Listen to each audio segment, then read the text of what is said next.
갈라디아서 6장 갈라디아서 6장 2절로부터 10절 말씀 교독하겠습니다. 제가 가지고 있는 신약성경 309쪽 갈라디아서 6장 2절에서 10절까지 교독합니다. 너희가 짐을 서로 지라 그리하여 그리스도의 법을 성취하라.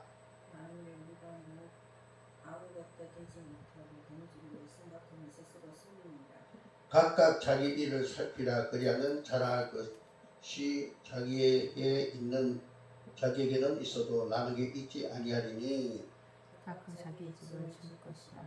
가르침을 받은 자는 말씀을 가르치는 자와 모든 좋은 것을 함께하라.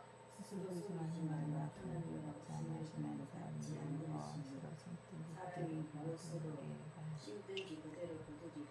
자기의 육체를 위하여 심는 자는 육체로부터 썩어질 것을 거두고 성령을 위하여 심는 자는 성령으로부터 영생을 거두리라.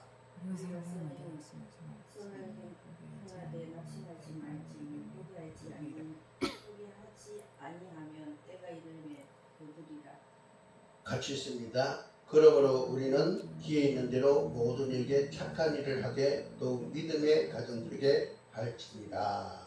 아멘. 갈라디아서는 모두 6장으로 되어져 있고 전론은 149절로 되어져 있습니다. 그러니까 아주 작은 책이다 그렇게 볼 수 있습니다. 그러나 이 갈라디아서는 작은 책이지만은 그 영향력은 결코 작지가 않습니다. 바울의 편지 가운데 가장 중요한 것을 꼽으라면은 로마서와 더불어서 오늘 이 갈라디아서를 꼽습니다. 그러므로 이 갈라디아서는 신약성경에 있어서 중요한 책 중에 하나다 이렇게 볼 수 있습니다. 그 내용은 로마서와 비슷해 가지고 갈라디아서를 소로마서라 그렇게 부르기도 합니다. 그런데 로마서 내용을 보면은 차분하고 조직적이고 논리적이지만은 갈라디아서 보면은 내용은 비슷하지만 그 분위기는 다릅니다. 과격하고 감정적이고 전투적인 그런 편지라는 것을 우리가 내용을 보면 알 수가 있습니다. 갈라디아서는 바울이 48년에서 49년 사이에 갈리아 지역에 있는 교회들에게 보낸 편지인데 바울이 전도 여행에 다닐 때 안디옥, 이고니온, 또 루스드라, 더베 같은 도시에 있는 지역으로 바로 오늘날 튀르기에 속하는 지역입니다. 갈라디아서는 복음의 핵심의 내용을 담고 있는데 은혜, 믿음, 자유, 사랑 이런 것을 담고 있어서 굉장히 중요한 그런 편지로 간주가 되어집니다. 역사적으로 볼 때 이 갈라디아서는 마틴 루터가 종교개혁을 할 때 가장 애용한 책이었다 그렇게 말합니다. 그래서 마틴 루터는 갈라디아서를 비유적으로 나의 아내라고 이렇게 표현을 했다고 합니다. 갈라디아서 6장은 한마디로 교회가 사랑으로 서로 격려하고 지탱하는 공동체가 된다라는 그런 메시지를 우리에게 전해주고 있습니다. 그런 가운데 그런 삶을 통해서 그리스도의 법을 성취하라 그렇게 명령을 하고 있는 보입니다. 오늘 우리 교회가 바로 이런 교회가 되었으면 좋겠습니다. 우리가 맥주 감사를 통해서 심고 거둠에 대한 이야기 또 거기에 대한 하나님의 은혜에 대한 감사 얘기를 하는데 오늘은 우리가 심고 거두는 가운데서 바로 하나님 앞에 우리가 감사하는데 그 감사의 표현을 바로 그리스도의 법을 성취함으로써 나타내면 좋겠다 그런 생각을 하면서 이 말씀을 준비해 봤습니다. 자, 그러면 어떻게 하면 교회가 그리스도의 법을 성취할 수 있을까? 오늘 본말씀 보니까 6장 2절에 이렇게 말합니다. 너희가 짐을 서로 지라 그리하여 그리스도의 법을 성취하라 그렇게 말했습니다.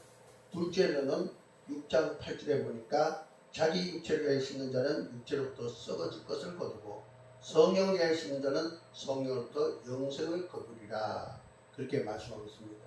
그러니까 우리가 어떻게 해야 그리스도의 법을 성취할 수 있느냐? 심고 거두어서 하나님 앞에 영광을 돌리면서 감사할 수 있냐?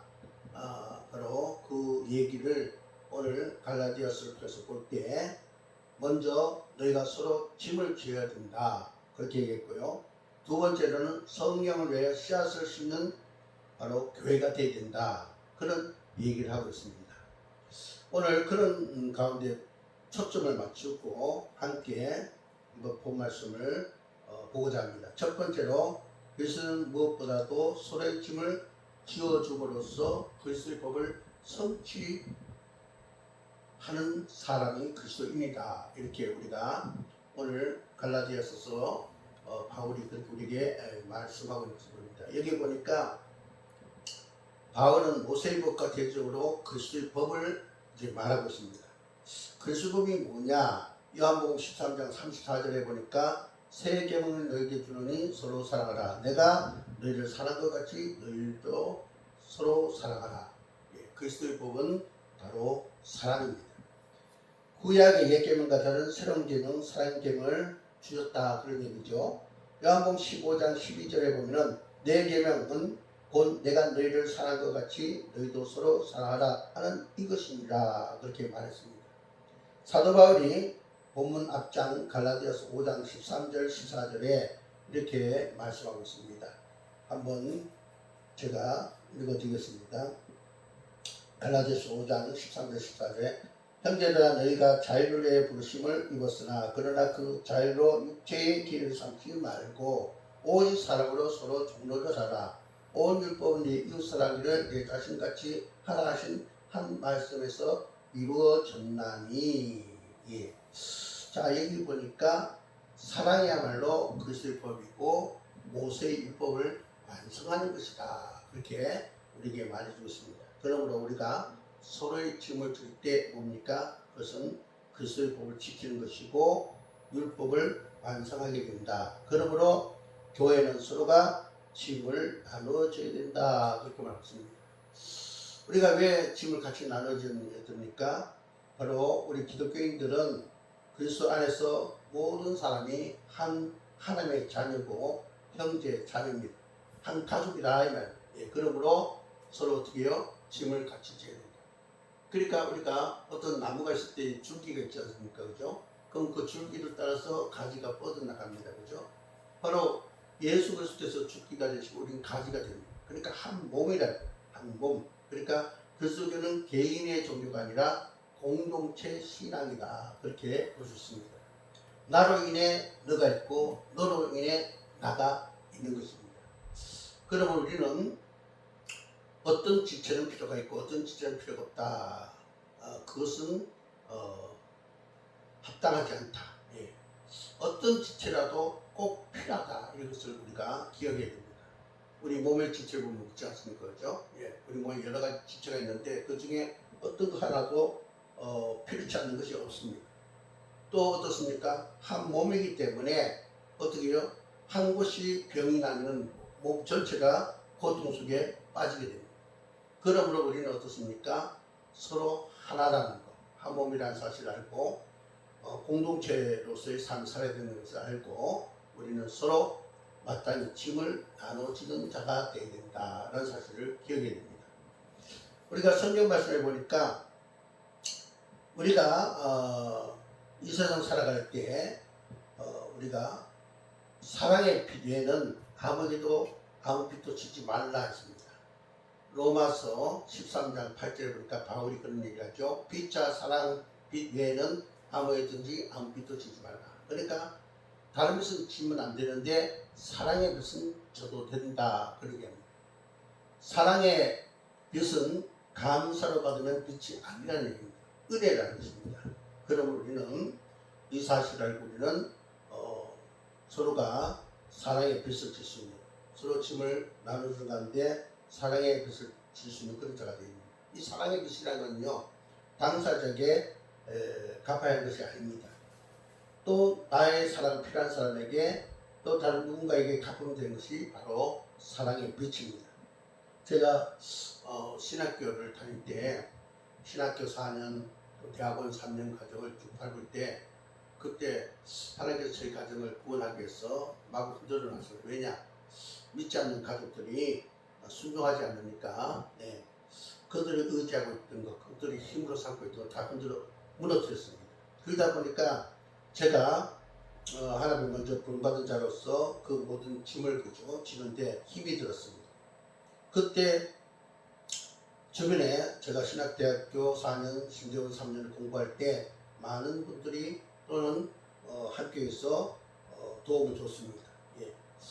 뭐 때로는 학교에서 장학금을 주기도 하고 때로는 지금도 제가 이름도 부르고 이름도 부르는데 그런 분들이 또 공부를 할 수 있도록 등록금도 대주고 또 책을 살 수 없어가지고 주변 친구 전도사님 책을 빌려서 복사해가 보고 했는데 또 책을 살 수 있도록 해주고 이런 사랑의 빚을 많이 졌습니다.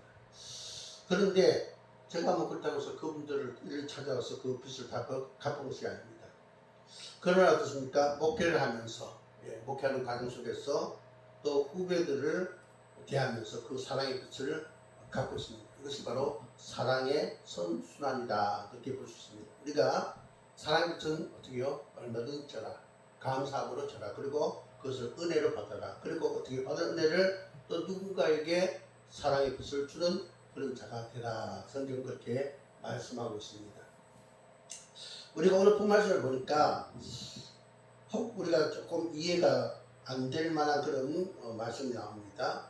그 갈라디아서 6장 2절 보니까 너희가 짐을 서로 지라 그렇게 했어요.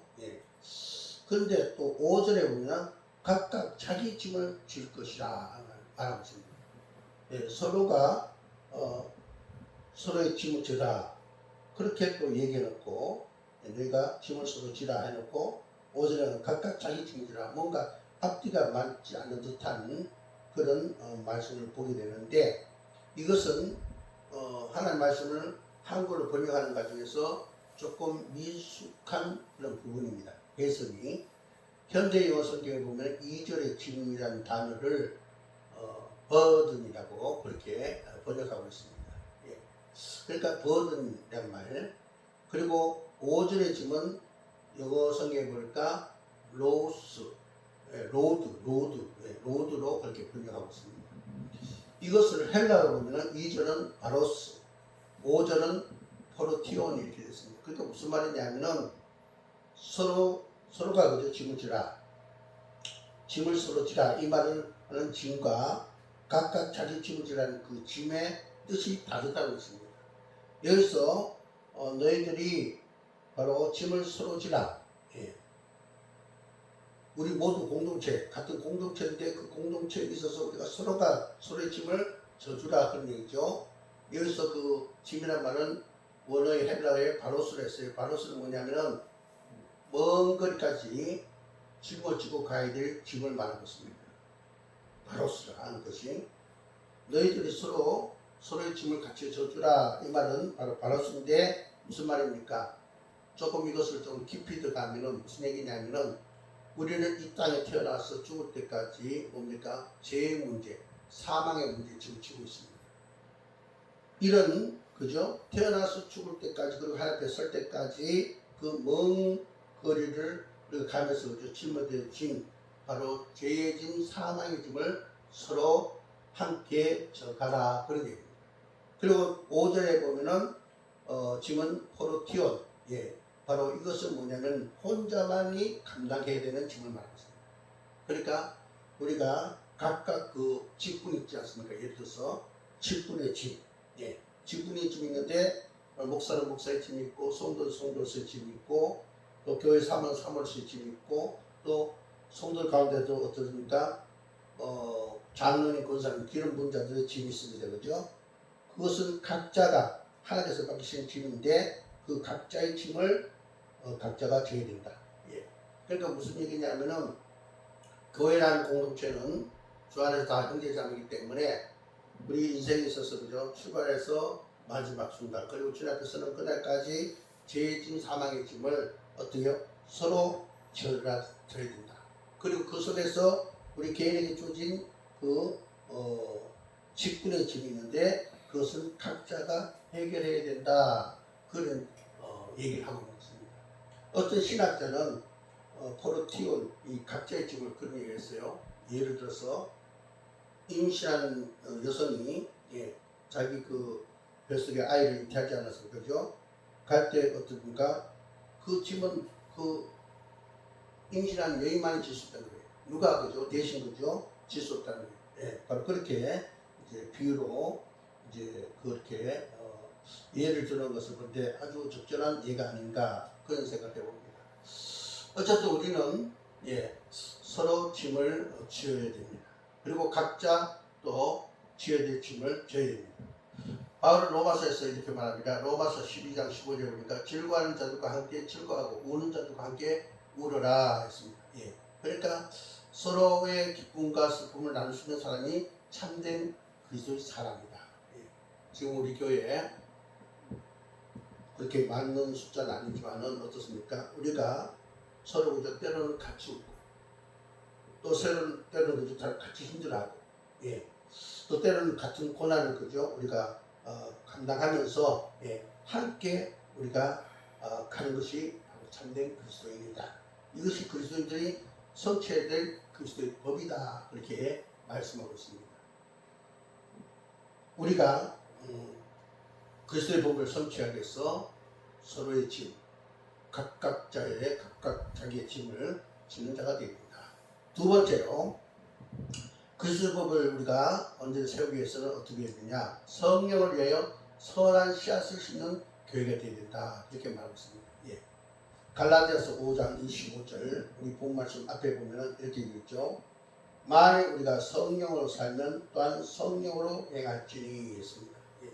우리가 성령으로 살고 성령으로 행한다. 이 말 보니까 성령을 위하여 씨앗을 심는 것이다. 그렇게 보면 됩니다. 갈라디아서 6장 7절에 한 법칙을 얘기하고 있는데 사람이 무엇으로 섞든지 그대로 부른다. 이것은 바로 만고불변의 진리입니다. 콩 심은 데 콩 나고 팥 심은 데 팥이 나고 적게 심으면 적게 거두고 많이 심으면 많이 거둡니다. 육체를 위해 심으면 육체로부터 썩어지면서 거두고 성령을 위해 심으면 성령부터 영성을 거두게 되는 것입니다. 물론 거둔 시기는 조금 다를 수 있습니다. 분명한 것은 그러나 어떻습니까? 거둔 시기는 어떤 사람은 당장에 거둘 수 있고 어떤 사람은 좀 오래 걸립니다. 하는 때가 있다는 것입니다. 근데 분명한 것은 뭡니까? 바로 응답이 되든 늦게 응답되든 반드시 심는 대로 거두게 되는 바로 역사가 나타난다라는 사실입니다. 시편 126편 5절에 보니까 눈물을 흘려 씨를 뿌린 자는 어떻게 해요? 때가 되면 기쁨으로 그 단을 거두게 된다. 이렇게 말씀을 하고 있습니다. 그래서 오늘 바울이 이렇게 말합니다. 갈라디아서 6장 9절에 우리가 선을 행하되 낙심하지 말지니 포기하지 아니하면 때가 이름에 거두리라. 이렇게 말씀하고 있습니다. 이것이 바로 하나님의 법칙입니다. 축복의 법칙. 심으면 되요. 너희들이 심는 대로 언제가 때가 되면 반드시 거두게 된다. 어떻게요? 30배, 60배, 100배. 그렇게 거두게 된다. 이것이 하나님의 축복의 법칙입니다. 그래서 우리는 바로 성령을 내서 선한 씨앗을 심어야 된다. 그럼 우리가 무엇을 심어야 되냐? 여기서 몇 가지 말씀드리면 첫 번째로 우리는 말씀의 씨앗을 심어야 된다. 말씀의 씨앗을 심어야 된다. 우리가 이 세상을 살아가면서 그죠? 하나님의 메시지가 우리에게 계속 오고 있습니다. 그럼 우리는 그 말씀을 열심히 귀 기울이고 또 기록된 말씀을 열심히 들여다보고 그런 가운데 어떻습니까? 자기 마음의 밭에 심어야 됩니다. 내 마음이 그죠? 길가밭이 아니고 돌다밭이 아니고 가시덤불이 아니고 옥토가 되도록 해서 거기에 우리가 하나님의 말씀을 열심히 우리가 심으면 어떻게 됩니까? 나중에는 시간이 지나면은 새들이 깃들 수 있는 큰 나무가 된다는 것입니다. 다시 말해서 우리가 말씀을 열심히 심다 보면은 우리가 그죠? 하나님의 그 비밀을 우리가 알게 되고 그래서 그 비밀 속에서 우리는 성숙한 자가 되고 그래서 어떻게요? 우리는 영적으로 깊어지고 넓어지게 된다. 때가 되면 그런 상태에 이르게 된다. 그렇게 말했습니다. 그래서 우리는 말씀을 열심히 심는 자가 됩니다. 아마 여러분이 말씀을 그죠 매일 보고 있는 줄 저도 믿습니다. 근데 그것을 그죠 보되 어떻습니까? 읽되 설교 말씀도 들을 때 어떻게 해요? 여러분이 마음에 심으시기 바랍니다. 우리 유튜브에 이 설교를 올리지 않습니까? 그죠? 그것은 뭐 다른 사람 보라고 하는 것이 아니라 물론 그것도 좋겠지만은 우리 성도님들이 그걸 보고 어떻게요? 설교 시간 잠깐 들으면 잊어버린다는 거죠. 그러니까 다시 리바이벌해서 내 마음속에 심음으로 30배, 60배, 100배의 결실을 맺으라는 그런 뜻에서 우리가 그렇게 하고 있습니다. 저와 여러분이 바로 말씀을 심을 수 있기를 바랍니다. 두 번째로 우리가 성령을 위해서 선한 것을 심어야 되는데 그건 뭐냐? 기도의 씨앗을 심는 것이다. 우리는 기도의 씨앗을 심어야 됩니다. 우리가 하루에 3번씩 각자 좀 자유롭게 기도 시간을 저기서 기도하라 제가 말씀하지 않습니까? 우리는 기도 씨앗을 심어야 됩니다. 초대교회 밀라노의 감독이었던 암브로시우스는 아들 아우구스티누스를 위해서 밤낮으로 기도하는 자기 아내 모니카가 아우구스티누스를 위해서 기도할 때 그 암브로시우스가 모니카에게 이런 얘기를 합니다. 기도하는 사람의 자녀는 결코 망하는 법이 없다. 그렇게 얘기했다는 겁니다. 그렇습니다. 기도하는 자는 결코 망하지 않습니다. 저와 여러분이 우리 자신을 위해서 기도하고 우리 가족들을 위해서 기도할 때 결코 그들은 망하지 않습니다. 그럼 우리는 어떻습니까? 열심히 기도 씨앗을 우리가 뿌려야 됩니다. 예. 계시록 5장과 8장에 보면 천사들이 성도들의 기도를 금그릇에 담아 하나님 앞에 가지고 올라간다 그렇게 말하고 있습니다. 하나님은 우리의 기도를 들으신다는 것입니다. 바로 기도하는 자에게는 기적이 나타납니다. 사무엘은 그렇게 말했습니다. 기도하기를 싫은 죄를 내가 범하지 않겠다. 사무엘상 12장 23절에 말했습니다. 또 주님께서 말씀하셨습니다. 쉬지 말고 기도하라 했고요. 요한복음 14장 14절에 내 이름으로 무엇인지 내게 구하면 내가 행하리라 했습니다. 예. 우리가 기도하면 어떻게 됩니까? 그 기도를 통해서 열매가 나타난다. 그럼 우리는 바로 기도의 씨앗을 심는 자가 되어야 된다. 그 다음 세 번째로 우리는 선행의 씨앗을 심는 자가 되어야 된다. 데살로니가전서 5장 16절에서 18절을 보면은 우리가 너무나 잘 아는 그런 구절이 나오죠. 우리는 이것을 외우다시피 합니다. 항상 기뻐하라, 쉬지 말고 기도하라, 범사에 감사하라. 이것이 그리스도 예수 안에 있는 너희를 하신 하나님의 뜻입니다. 라는 것을 우리가 너무나 잘 알고 있습니다. 근데 성경을 이렇게 장별로 절별로 나누다 보니까 우리가 여기서 오류를 일으키는 경우가 있습니다. 어떤 경우냐면은 우리가 그 데살로니가전서 5장 16절에서 바로 18절 이렇게 우리가 장과 절을 하는 그런 관계 속에서 바로 앞의 내용을 빼먹는다는 것입니다. 15절 우리가 흔히 빼먹습니다. 상가 누가 누구에게든지 악으로 악을 갚지 말게 하고 서로 대하든지 모든 사람을 대하여 하든지 항상 선을 따르라. 예. 선을 따르라 이 말을 우리가 빼먹습니다. 그 다음에 항상 기뻐하고 쉬지 말고 기다라 범사에 감사라. 이것이 바로 그리스도 예수 안에 있는 너희를 하신 하나님의 뜻이다. 하나님의 뜻이 선을 해야 하는 것이 선을 따르는 것이 하나님 뜻에 포함되는데 우리 그것을 빼고 항상 기뻐하라 쉬지 말고 기다라 범사에 감사라 이렇게 얘기한다는 것입니다. 자, 왜 이런 오류를 느끼게 되냐면 처음에 성경은 장절 구분이 없었습니다. 그런데 1204년에서 5년에 스테펜 랑톤이라는 거기에 불가타 성서가 있는데 불가타 성서에서 이제 성경을 장으로 이렇게 나누게 됐습니다. 그리고 한참 뒤에 1551년에 바로 제네바 성서가 있는데 로버트 스테파누스가 펴낸 제네바 성서인데 거기서 절을 이제 구별했습니다. 그래서 장절이 바로 생기게 됐습니다. 그래서 이제 장별로 절별로 나눈다 보니까 어떻게요? 바로 오늘 제가 방금 말씀드린 데살로니가전서 5장 우리가 16절에서 18절 하나님께서 우리를 향하신 뜻을 앞에 15절 빼먹는다 이거죠. 항상 우리가 선을 향하는데 힘써야 되는데 그것을 빼먹고 항상 기뻐하라 쉬지 말고 기도하라 범사에 감사하라. 이것이 그리스도 예수 안에서 너희를 하신 뜻이다. 이렇게 세 가지만 그렇게 우리가 기억을 하게 된다 이거죠. 그럼 우리는 어떻습니까? 우리를 향한 하나님 뜻은 뭡니까? 선행의 씨앗을 심는 것이 하나님의 뜻이라는 것을 알고 우리는 선을 행하는 그런 자가 되어야 됩니다. 호세아 선지자가 이런 말을 했어요. 호세아서 8장 7절에 보니까 헛된 바람만을 심다가 강풍을 거둘 것이니까 그런 말을 했어요. 여러분 우리가 이 말을 잘 되새김해야 됩니다. 그래서 우리는 때를 어떤지 못 듣든지 우리는 영원한 것을 위해서 부지런히 심는 그런 자가 되어야 됩니다.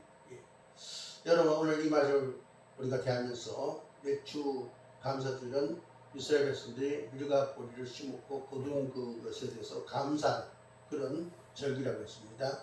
우리가 이 절기를 맞아서 우리는 또 어떤 씨앗을 우리가 뿌릴 것인가, 그래서 거두들 것인가, 우리는 한번 생각해보고 우리는 말씀과 기도 씨앗을 부지런히 뿌리고 또 어떻게 해요? 선행의 씨앗을 우리가 뿌리는 그런 자가 되어야 될지 믿습니다. 벌써 7월달에 절반이 지나갔습니다. 이제 우리에게 남은 기간은 또 얼마 남지 않았습니다. 우리는 이런 때에 서로의 짐을 짓므로써 그리스도의 법을 우리가 성취해가고 더 나아가서 우리는 어떻게 해요? 바로 성령을 위해서, 성령을 위해서 우리는 좋은 것을 심는 자가 되어야 되는데 바로 우리는 기도의 씨앗, 말씀의 씨앗, 선행의 씨앗을 심어서 그것에 추수를 하는 그런 자가 되어야 될 줄 믿습니다. 오늘 이 갈라디아서 보면요, 반복되는 것이 단어들이 쭉 나옵니다. 그러니까 갈라디아서 입장에서부터 보면요, 항상 나오는 그 단어가 두 가지인데 형제들아라는 내용과 아멘이라는 내용이 상당히 반복되어 나옵니다. 우리가 예를 들어서 갈라디아서 1장 11절에 보니까 형제들아 했어요, 그죠? 형제들아 했어요, 그죠? 또 우리가 뒤에서 계속해서 보면 형제들아 하는 것이 많이 나오고 뒤에 아멘이라는 그런 또 단어들이 반복되고 있음을 보게 되는데 우리가 갈라디아서 6장 18절을 보면 이렇게 되어 있어요. 형제들아 우리 주 예수 그리스도의 은혜가 너희 심령에 있을지어다. 처음도 형제들아, 마지막도 형제들아. 아멘도 마찬가지로. 그런데 이 사도 바울이 갈라디아 교인들에게 이제 편지 쓰고 마지막 인사하는 말씀이 뭐냐면 바로 형제들아 우리 주 예수 그리스도의 은혜가 너희 심령에 있을지어다. 이것이 바로 인사입니다. 형제 자매들아. 우리 주 안에서 형제 자매라 이거죠. 그러므로 우리는 우리가 서로의 짐을 같이 져야 될 줄 믿습니다. 우리가 죄의 짐, 사망의 짐이죠. 죄로 말미암아 우리에게 사망이 왔고 죄로 말미암아 우리 현실이죠. 여러 가지 그죠. 어려운 그런 일들이 우리에게 닥쳐 있습니다. 그럼 우리 어떻게 해요? 서로 함께 그 짐을 지면서 주님 앞에 서는 날까지 가야 되겠고 그 속에서 각각 우리 기쁨 따라 줄 짐도 우리가 기쁨으로 지고 가는 자가 되어야 되겠고 그러면서 무엇이든지 심는 대로 거둔다는 그런 불변의 법칙을 따라서 우리는 어떻게 해요? 성령을 해서 선한 것을 심는다. 말씀을 심고 기도를 심고 또 선한 것을 심는 그런 우리가 되어야 되겠습니다. 오늘 이 말씀을 통해서 저와 여러분이 그런 삶을 통해서 그리스도의 법을 완성하는 자가 되시기를 주의 이름으로 축복합니다. 기도드리겠습니다. 하나님 감사드립니다. 오늘 우리 성령의 속교회가 그리스도의 법을 성취하는 교회가 되라고 명령을 받았습니다. 그러기 위해서는 너희가 짐을 서로 지라 했고 또 각각 주어짐도 지라고 했습니다. 또 나아가서 성령을 위해서 심는 자가 되라고 했습니다. 그럴 때 영생을 얻다고 했습니다. 아버지 하나님 우리가 이 말씀을 명받아서 잘 순종하여 우리가 하나라는 공동체 의식 속에서 이 모든 일을 잘 감당해내는 저들 되게 하옵소서. 예수 그리스도의 이름으로 간절히 기도합니다. 아멘. 찬송가 220장 드리겠습니다.